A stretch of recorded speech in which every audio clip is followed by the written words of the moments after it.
Bom, vamos começar aqui a resolução dos desafios, né? Seguinte, que eu postei no Telegram. Ó, a figura abaixo mostra dois fios condutores longos e paralelos, perpendiculares ao plano da página, percorridos por correntes elétricas de mesma intensidade e sentidos entrando no plano, indicados, né, pelo X. Os fios estão separados por uma distância 2L. Um ponto P situa-se sobre a mediatriz do segmento que une os centros dos fios a uma distância D desse segmento. Determine o valor de D para que o módulo do campo magnético resultante no ponto P seja máximo, né? Questão massa aí de maximizar, né? Algum valor. Bom, vamos lá. Já deixei pronto aqui. Aqui vai passar a corrente I. Aqui também. Vou fazer aqui Agora vamos indicar os vetores de campo magnético que cada fio induz, né? Lembrando que são circular, né? A gente usa a regra da mão direita envolvente. Então, nesse caso aqui, o campo magnético induzido por esse fio B vai estar mais ou menos assim, né? Lembrando que aqui fica perpendicular. E desse fio, mesma coisa.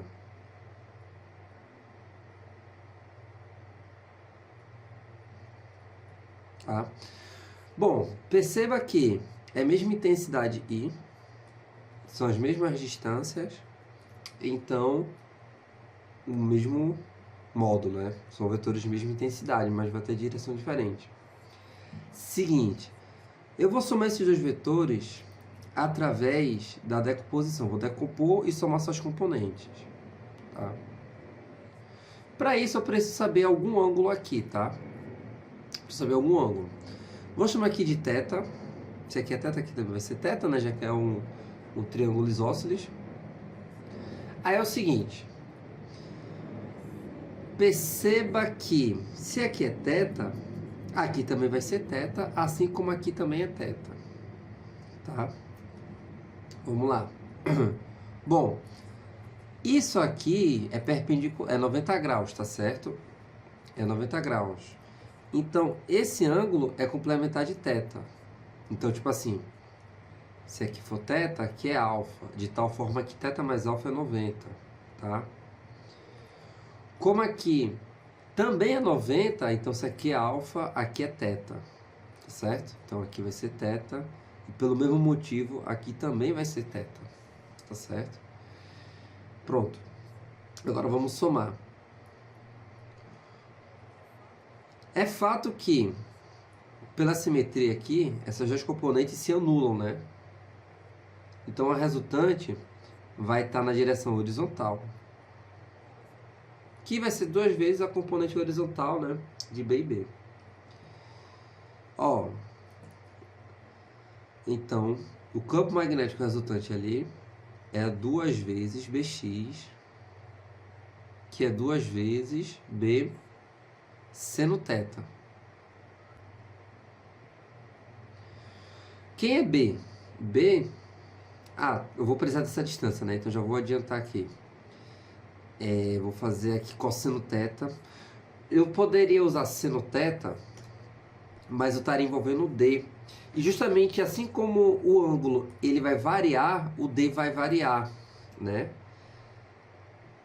O ângulo muda, então essa distância D também vai mudar. Mas o L não muda, tá certo? Porque eu vou ter que analisar esses valores de uma forma que seja máxima, viu? Você vai entender. Então, se eu fizer aqui um cosseno, fica a cateta adjacente sobre hipotenusa, né? Vou chamar de x.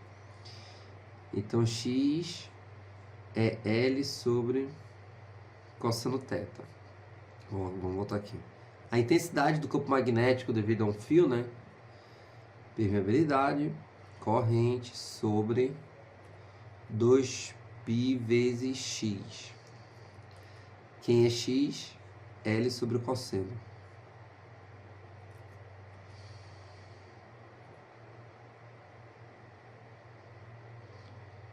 Ou seja, a intensidade do campo é permeabilidade I sobre 2πL vezes cosseno θ.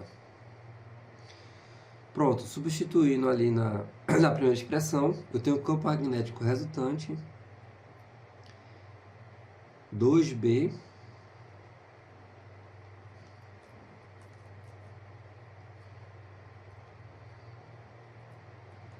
πL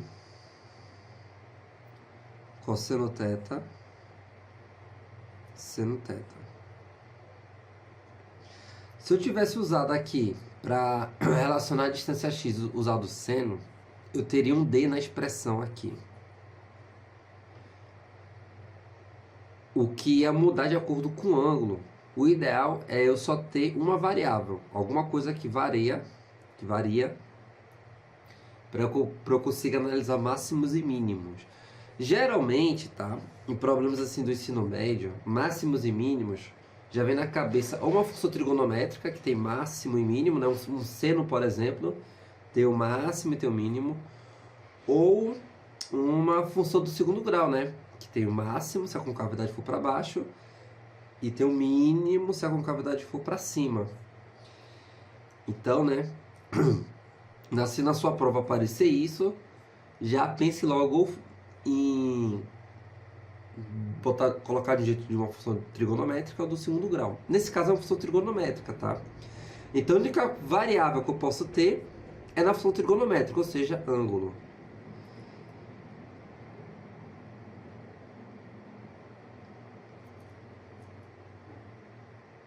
Claro, né, que com cálculo, com derivada, você consegue maximizar ou minimizar, achar máximo e mínimo de qualquer função, tá?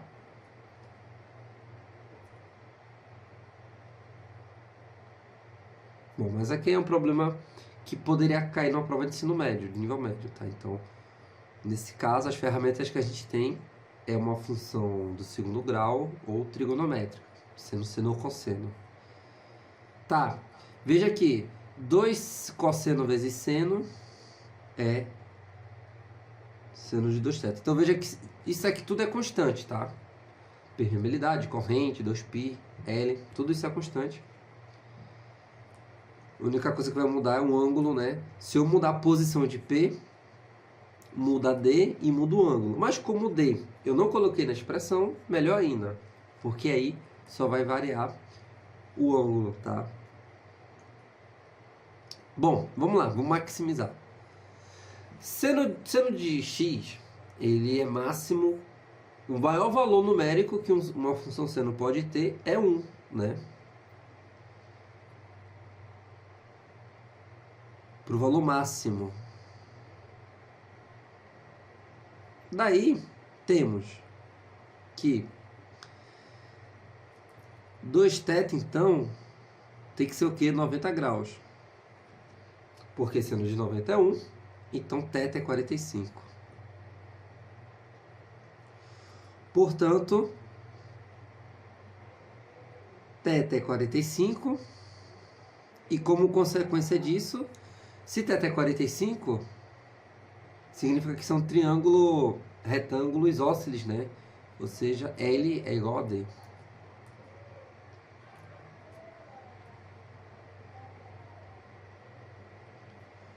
Show?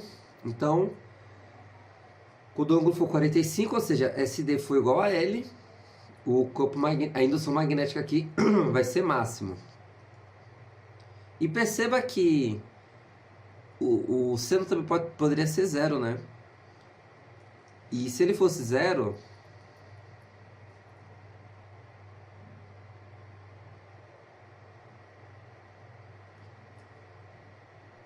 ou seja, para isso o θ tinha que ser zero, tá? E daí o campo seria zero. O que seria θ igual a zero? Θ igual a zero seria o ponto P aqui, né? Então, aqui é o menor valor, até porque vai ter um campo magnético para baixo, outro para cima, né? Então vai se anular. Então, realmente, o menor valor é esse. E o maior valor é quando tiver em 45 graus. que quando D for igual a L. Letra A. Show de bola. Bom, bora para a próxima. Considere uma bobina chata formada por N espiras de fio muito fino, enrolada de forma compacta em um espiral plano, com raio interno A e raio externo B, com B maior que A. A bobina é percorrida por uma corrente elétrica de intensidade I. Determine a intensidade do vetor de indução magnética no centro O do espiral. Da espiral? Do espiral. Enfim. Seguinte. Aqui a gente vai usar um integral, tá? Se vocês quiserem que eu avise que é um problema que envolve cálculo, antes de vocês começarem a fazer, no caso, avisar, né, quando eu postar o desafio, me diz aí, tá? Ou se vocês preferem ser pego de surpresa. Ó, vamos fazer o seguinte. Como são várias voltas, né? Não é que são várias espiras concêntricas, né? Enrolado. Aí vamos fazer o seguinte. Vamos determinar o número de voltas que a espira tem, tá? Por comprimento. Beleza? Ou seja, pega esse comprimento. Já que tem N voltas, né? Então aqui tem o que? N espiras, né? N voltas enroladas. Em um comprimento que é igual a B menos A, tá? Então, seja N, essa densidade. N sobre o número de voltas por comprimento N, né? B menos A. É meio que a densidade. Beleza? Seguinte. Agora vamos pegar um ponto qualquer aqui de comprimento dx de raio x, tá? Vamos considerar uma espira circular, tá certo? Aqui, ó, de comprimento dx. Então, você vai ter um comprimento, vai ter uma certa quantidade, né, de voltas dentro desse dx. Bom, assumindo constante esse número de voltas, ou seja, essa densidade constante, eu tenho que N sobre B menos A é igual a dN, ou seja, uma quantidade elementar de espiras naquele curto espaço sobre dx. Nesse curto espaço dx, beleza? Então,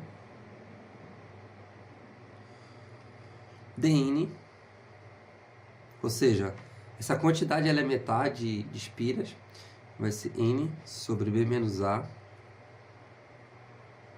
vezes dx, tá? Essa largura elementar. Bom, sabemos que o campo magnético de uma espira, permeabilidade, corrente I, 2 vezes o raio, tá? Nesse caso, o raio vai ser x, tá certo? E eu tenho que multiplicar pela quantidade de espiras, né? Porque a gente soma, né? Se tiver, por exemplo, 2 espiras concêntricas, a gente soma os 2 campos magnéticos. Mas como essas espiras são enroladas de forma compacta, é como se o campo magnético fosse igual. Então só vou multiplicar pela quantidade de espiras que tem ali. Então vai ser o seguinte. Então, o campo magnético, que eu vou chamar agora de dB, elementar, vai ser permeabilidade, corrente I, em cada espira passa a mesma corrente I, 2x vezes dN, né? Multiplicar pela quantidade de espiras que tem ali, ou seja, permeabilidade, corrente, 2x dN, que é N B menos A dx. Então, o campo magnético total, aí, isso é o campo magnético elementar. Se eu somar esses vários campos, ao longo do comprimento, eu vou ter o campo magnético total, né? Então, o campo magnético total é a soma infinita desses valores elementares, né? Então fica. Lembrando, né? Para quem não tem um costume ainda com integral, esse símbolo é um S de soma, tá? É um S esticado que representa uma soma, ou seja, eu estou somando todos os... É o seguinte, esse dB, ele representa o campo magnético dessas espiras que estão aqui, nesse ponto qualquer, tá? Então, se eu somar todos que tem aqui, eu vou ter o total, não é isso? Então, bom, e dB é igual a permeabilidade I N sobre 2x B menos A dx. E eu vou estar somando da onde? Daqui, de A até B.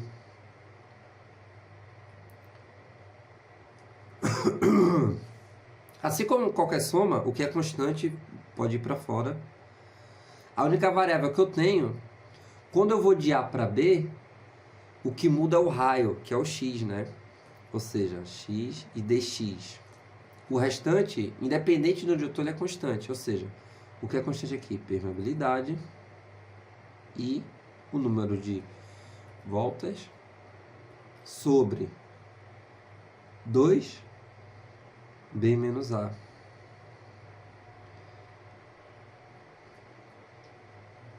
X dx.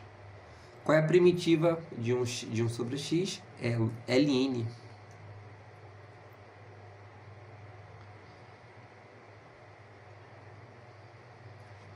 É logaritmo natural, né? Aí, ó. Aqui, a primitiva é ln de x, né? AB, ou seja, eu vou fazer ln de B, ó, isso aqui fica ln de B menos ln de A, que pela propriedade de logaritmo, né, isso é ln de B sobre A. Portanto, o campo magnético resultante, permeabilidade e N 2 vezes B menos A, ln de B sobre A. Letra A. E aí? Show de bola, né? Show de bola. A figura ilustra um aro circular, condutor, homogêneo e com área de secção constante. Uma corrente I ingressa no aro a partir do ponto A e sai pelo ponto C. Intervine o campo magnético resultante no centro do aro. Seguinte. Eu já fiz essas questões alguma vez e toda vez que eu faço de uma forma diferente. Vê. Primeira coisa. Quando a corrente chega aqui, ela vai se dividir, tá? Vamos lá. Uma corrente I1 para cá, uma corrente I2 para cá. Duas coisas que a gente tem que ter em mente. Primeiro, o campo magnético em uma espira circular é diretamente proporcional ao arco, ao comprimento. Então, por exemplo, uma coisa é a gente calcular o campo magnético de uma espira completa. Mas se a gente for calcular apenas na metade, seria metade. Se for de 1/4, vai ser 1/4 do total. Mas aqui, né, a gente vai ter que deixar em função do ângulo, já que a gente não tem essa proporcionalidade direta. Segunda coisa, os fios, as correntes, a gente vai ter que encontrar esses valores da corrente I1 e I2, já que elas se dividem, né? Porque aqui vai ter uma resistência, aqui vai ter outra, e são basicamente dois resistores em paralelo, tá certo? Então vamos começar por aí, pela análise das correntes. Bom, lembrando que resistência é igual a resistividade, comprimento sobre a área da secção, tá? Nos dois percursos, aqui e aqui, resistividade é a mesma, né? E a área da secção também é a mesma. O que muda é o comprimento, tá? Então eu vou ter que a resistência R1 é igual a resistividade sobre a área vezes o comprimento. O comprimento do arco, tá? Vai do primeiro aqui, do de cima, vai ser, lembrando, né? O comprimento do arco é raio vezes ângulo, o ângulo em radianos. Então vai ser o raio vezes θ. Vamos chamar aqui de R. E a resistência do de baixo vai ser resistividade, área, vezes o comprimento do arco, que é R vezes... Aí agora vai ser 2π menos θ. Então, eu tenho as duas resistências, que estão em paralelo, né?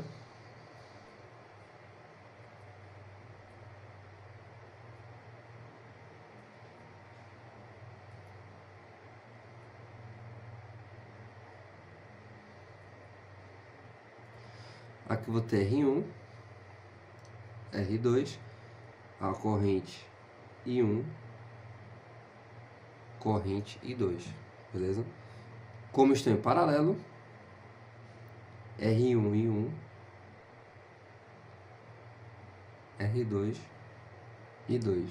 R1, resistividade sobre área, vezes o comprimento. R2, resistividade, área da secção transversal. R2, quer dizer, R vezes 2π menos θ, vezes I2. Ó, dá pra cortar esses aqui. E eu tenho θ I1 é igual a 2π menos θ I2. Vamos guardar isso. Agora bora para o campo magnético.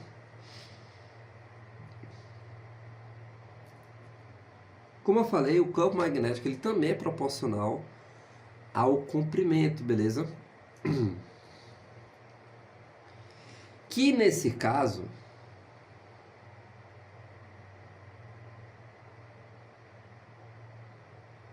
vem B1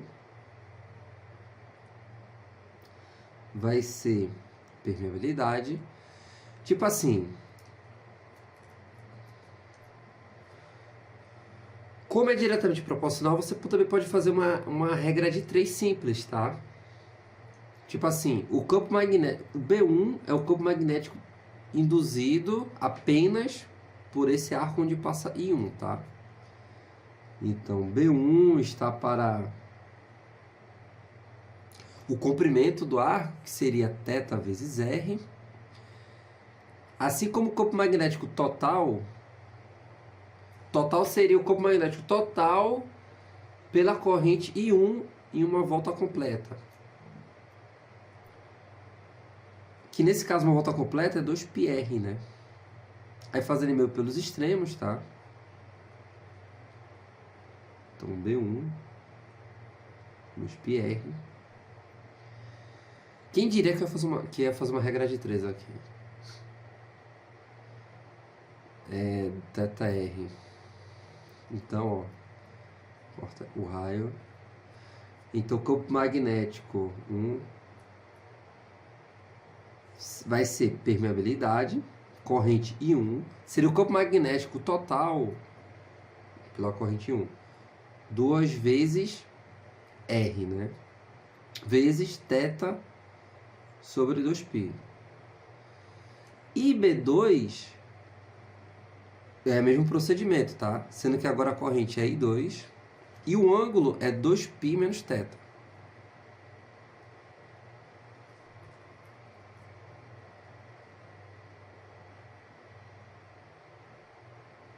Sobre 2π.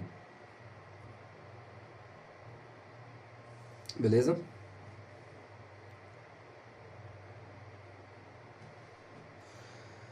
Vê. O campo magnético aqui vai ser uma diferença, porque se a gente usar a regra da mão direita, o I1 ele vem e vai entrar no plano. Já o I2 ele sai do plano, né? Então vai ser uma diferença. Vou fazer B1 menos B2.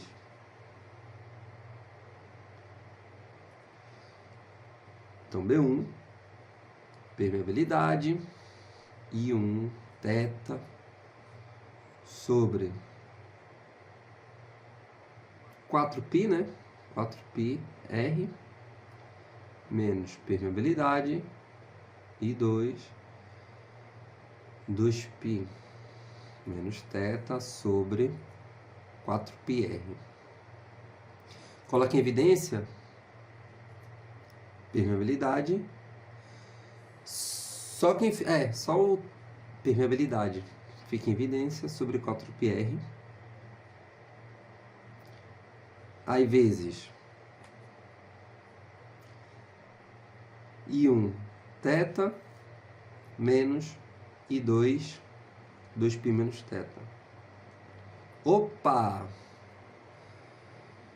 O que é que temos aqui? Que os dois são iguais, né? Então isso aqui dá zero.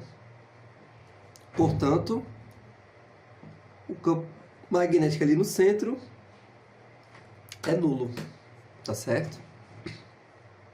É isso. Bom, a próxima questão, tá? Seguinte, eu já tinha feito ela antes e eu gostei muito da resolução, então por isso eu nem vou gravar de novo, tá? Para não... Para economizar tempo também, porque eu gostei muito dessa resolução que eu fiz, então eu vou incluir ela aqui, tá certo?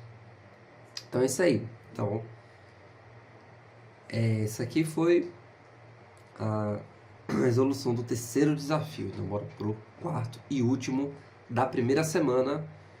Vai ter mais, certo?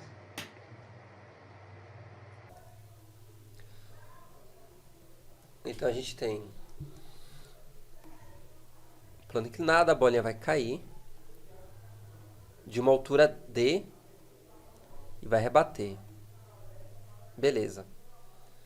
Sabemos já que, como a gente verificou, o choque é elástico, tá? Perfeitamente elástico. Então, se aqui é ângulo θ,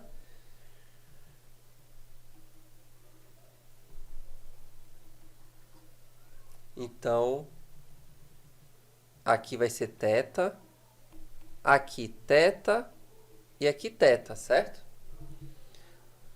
E aqui 90 menos θ.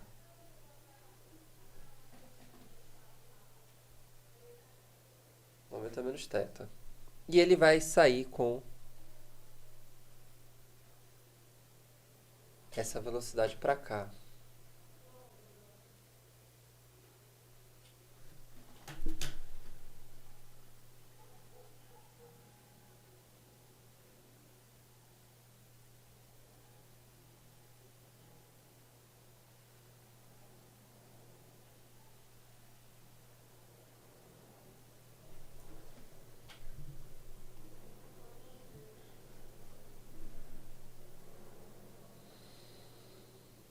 Então, fica... Ele vem... Eu acho que eu tô... Acho que eu sei o que é que foi que aconteceu. Peraí, ele vai vir com a velocidade V.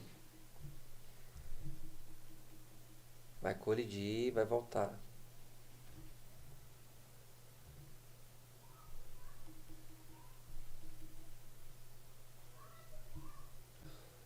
Ah, rapaz. Foi o ângulo. O ângulo que eu tenho que usar para decompor é outro. Não é 90 menos θ. É esse aqui. É outro. Ah, rapaz.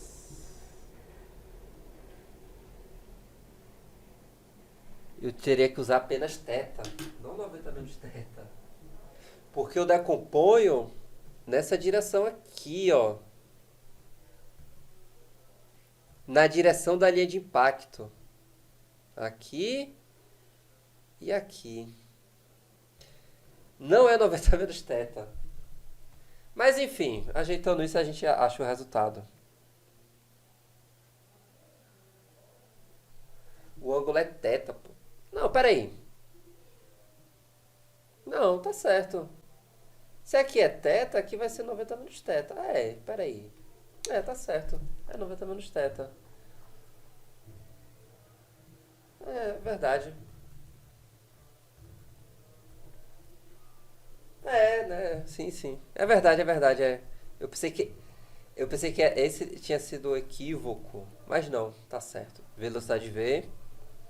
Aqui 90 menos θ. A gente já sabe que vai ter aceleração aqui.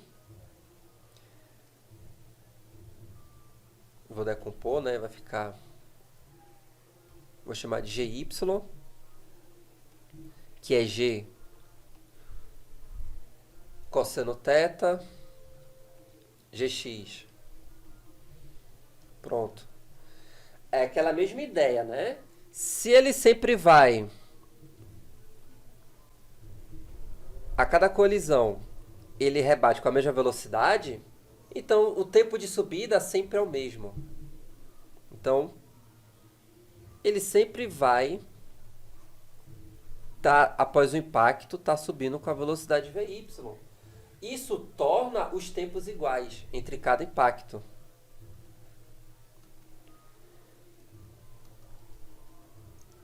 E que tempo é esse?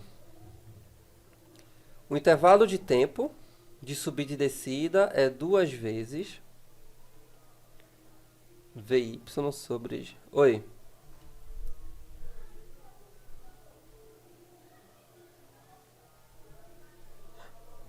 Eu acho que tem, você. Mas lembrando que o alcance vai mudar, né? A cada impacto. Eu teria que deixar em função do nésimo. VY.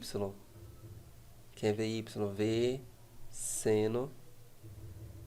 Ou V cosseno θ.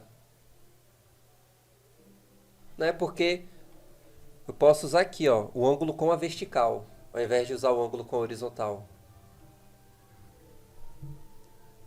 Aí por que vai cortar?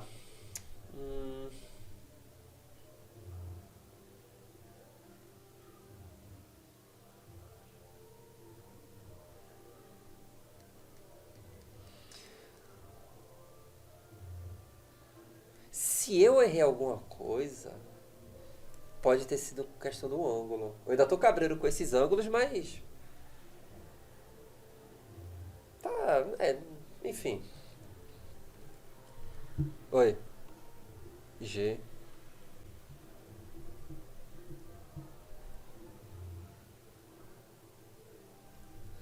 Ó, a velocidade VY é constante, né? A cada impacto vai subir. VY, que é essa componente aqui, é V cosseno θ. Tipo, eu posso usar 90 menos θ, no caso. Poderia ser V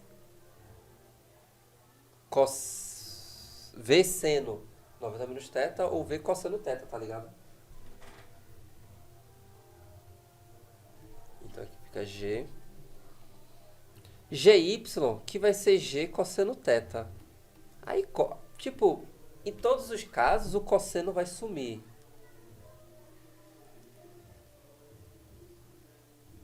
Mas na resposta tem uma tangente. Para ter tangente tem que ter um cosseno. É isso que eu tô castelando aqui.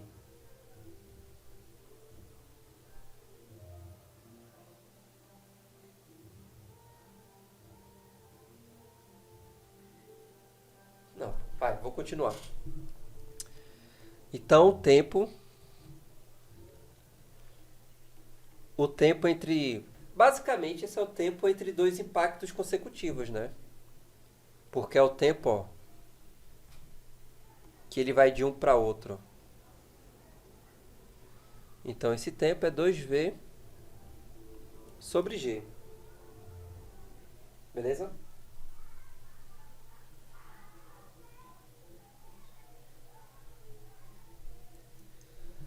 Aí...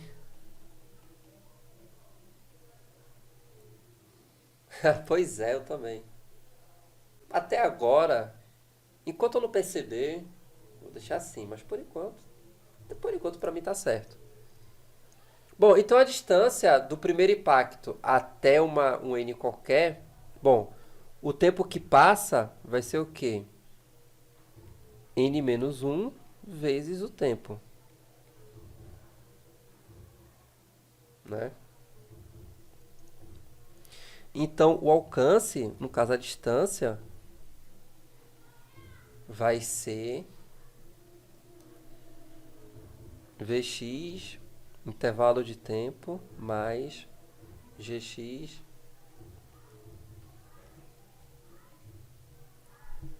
sobre 2.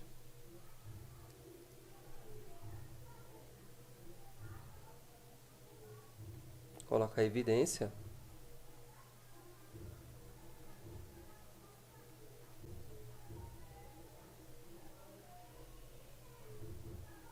Delta Tn, n menos 1, delta T, vezes Vx. Vx, que é V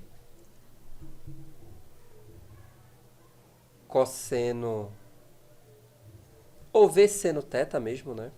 Se eu usar esse ângulo como referência, menos Gx, que é G, seno também, Gx vai ser G seno, ó, seno de novo, seno de θ sobre 2, vezes o tempo, que é 2V sobre G.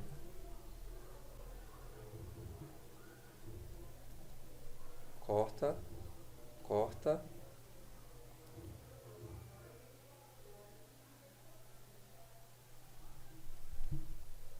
Ah, pera aí, o tempo tem que ser n menos 1. Calma. Delta Tn é n menos 1 vezes delta T. Então, tem o n menos 1 aqui.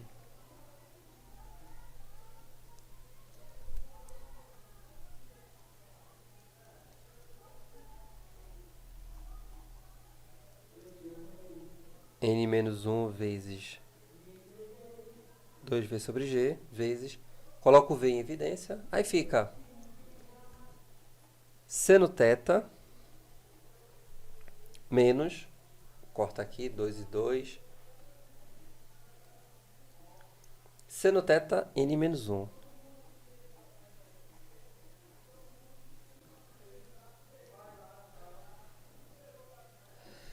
É, pois é. Cadê o cosseno, pô? Pra ter a tangente. É isso. Não sei o que é que eu tô esquecendo aqui, não.